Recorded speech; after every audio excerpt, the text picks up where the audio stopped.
Hi, everybody. We're back. And for this part of Wonder, we're going to learn about what happens to Augie when he goes to tour his potential new school, Beecher Prep. And where we left off, the next chapter is titled Paging Mr. Tushman. I would have been more nervous about meeting Mr. Tushman if I'd known I was also going to meet some new kids from the new school. But I didn't know, so if anything, I was kind of giggly. I couldn't stop thinking about all the jokes Daddy had made about Mr. Tushman's name.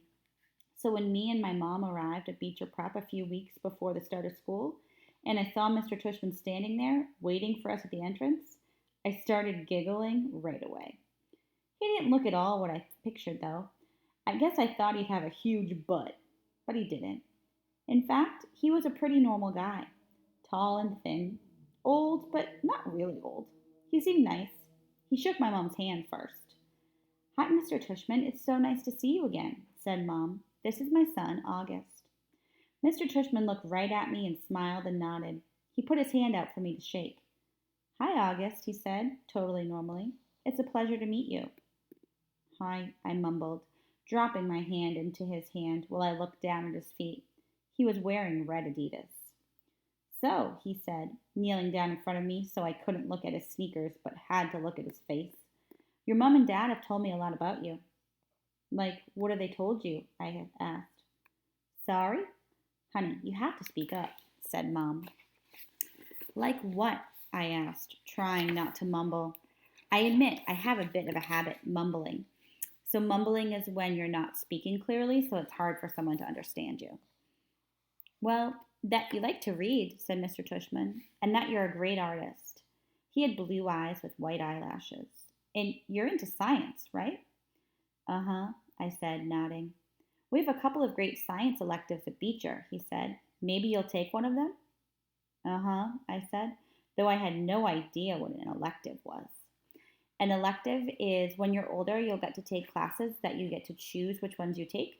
So an elective is a class that you choose to take rather than a class that you have to take that the school tells you. So are you ready to take a tour?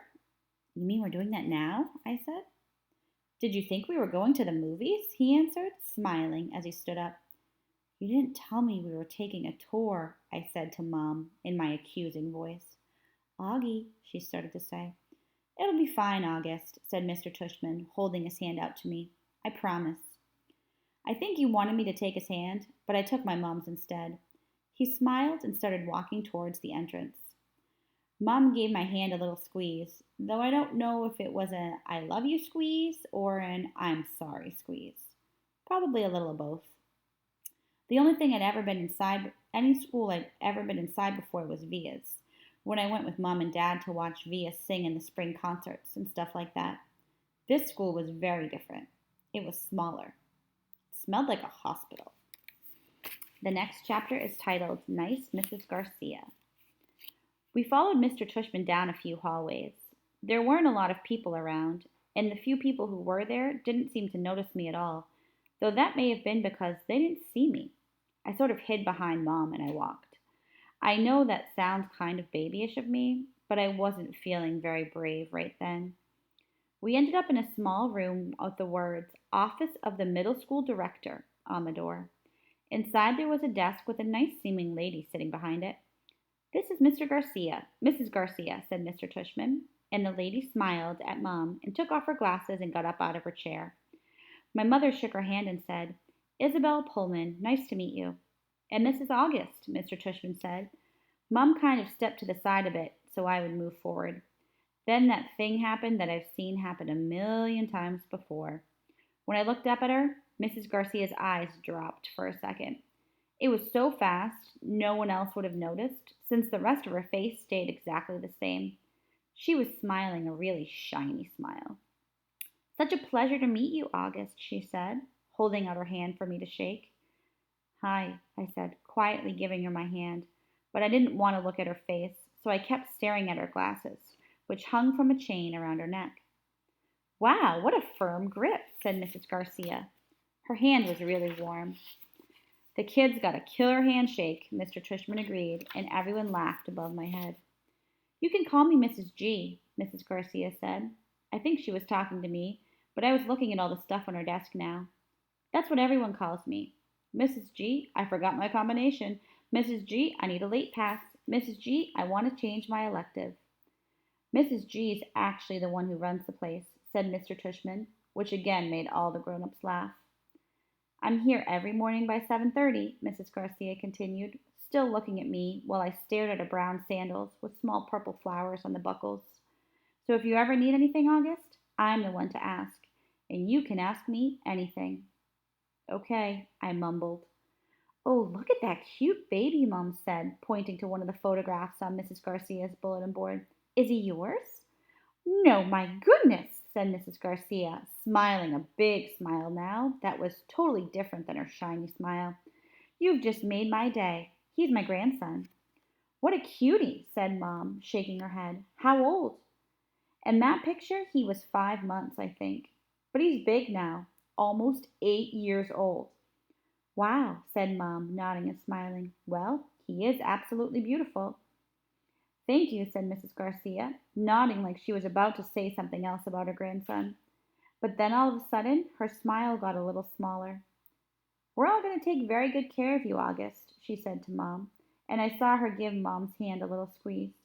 I looked at Mom's face, and that's when I realized she was just as nervous as I was.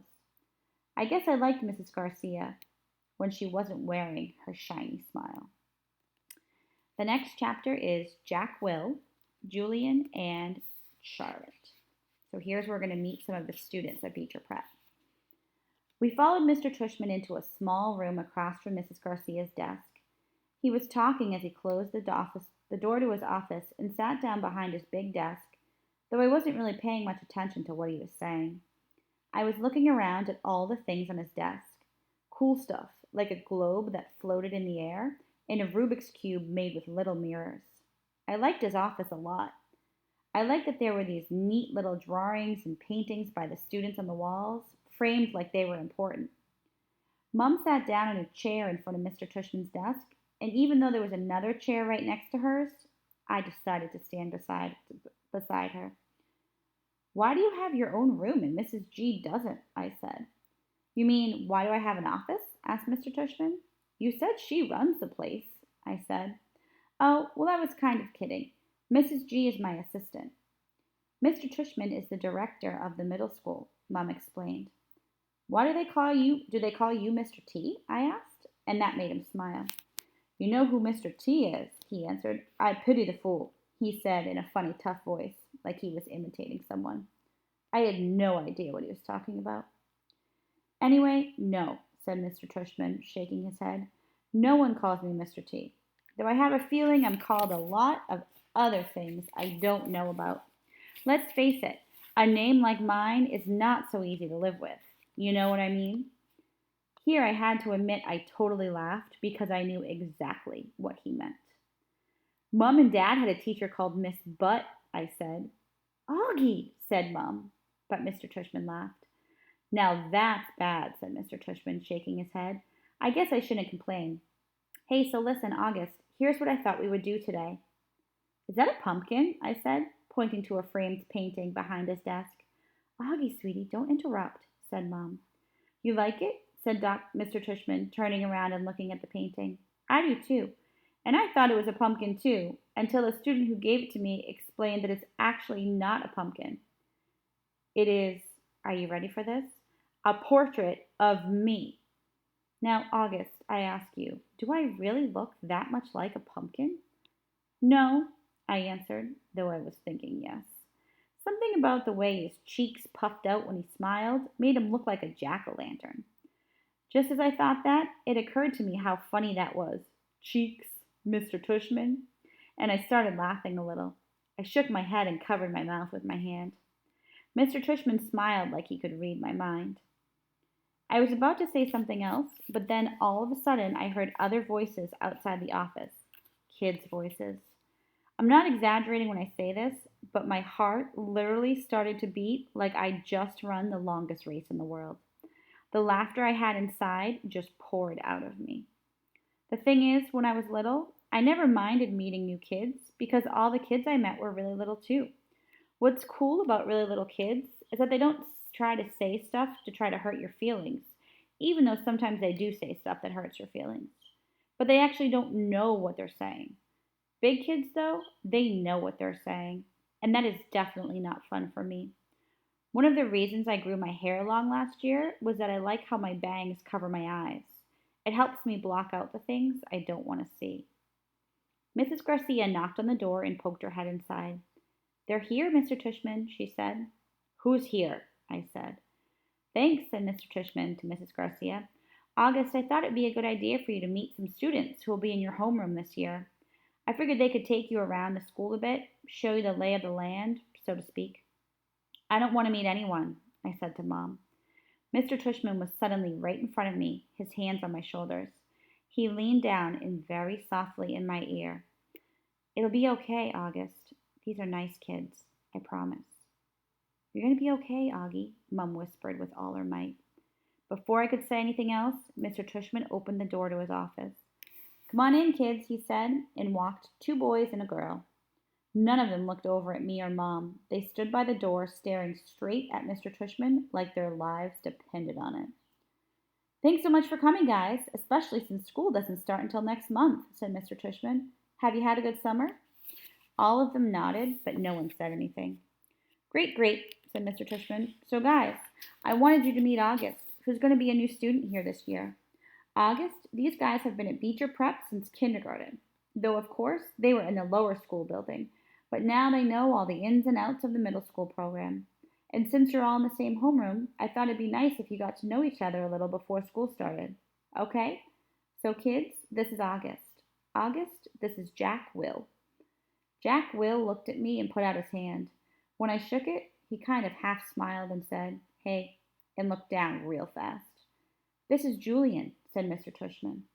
"Hey," said Julian, and did the same exact thing as Jack Will. Took my hand, forced a smile, looked down fast. "And Charlotte," said Mr. Tushman. Charlotte had the blondest hair I'd ever seen. She didn't shake my hand, but gave me a quick little wave and smiled. "Hi, August. Nice to meet you," she said. "Hi," I said, looking down. She was wearing bright green Crocs.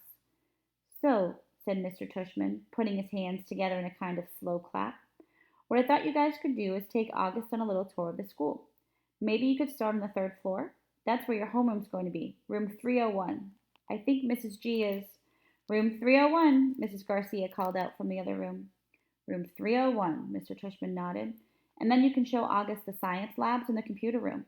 Then work your way down to the library and the performance space on the 2nd floor. Take him to the cafeteria, of course." "Should we take him to the music room?" asked Julian. "Good idea, yes," said Mr. Tushman. "August, do you play any instruments?" "No," I said. "It wasn't my favorite subject on account of the fact that I don't really have ears. Well, I do, but they don't exactly look like normal ears." "Well, you may enjoy seeing the music room anyway," said Mr. Tushman. "We have a very nice selection of percussion instruments." "August, you've been wanting to learn to play the drums," Mom said, trying to get me to look at her. But my eyes were covered by my bangs as I stared at a piece of old gum that was stuck on the bottom of Mr. Tushman's desk. "Great. Okay, so why don't you guys get going?" said Mr. Tushman. "Just be back here in—" He looked at Mom. "Half an hour, okay?" I think Mom nodded. "So, is that okay with you, August?" he asked me. I didn't answer. "Is that okay, August?" Mom repeated. I looked at her now. I wanted her to see how mad I was at her. But then I saw her face and just nodded. She seemed more scared than I was. The other kids had started out the door, so I followed them. "See you soon," said Mom, her voice sounding a little higher than normal. I didn't answer her. Okay, that's all for today, but the next chapter is titled The Grand Tour.